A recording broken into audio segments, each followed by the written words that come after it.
Hello friends, good নুন সবাইকে। আজ আমি চলে এলাম আমার ছোট্ট রান্নাঘরে তোমাদেরকে দেখাতে কি কি রান্না চলছে। এই যে ভাত ফুটছে,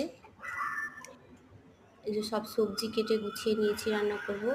পটল, ঢ্যাঁড়স, এই যে পটল ভাজা হচ্ছে, কলমি শাকের ভাজা, ঢ্যাঁড়স ভাজা, আর হচ্ছে গিয়ে মাছের ঝাল দেওয়া। এই যে মশলা দিয়ে ভেজেছি পটল, এটা হচ্ছে মাছের সর্ষে বাটা দিয়ে ঝাল।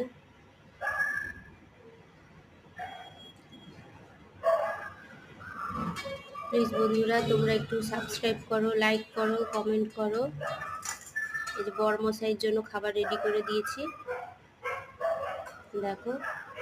অবশ্য রান্নাটা আমার খুব সকালেই হয়ে যায়।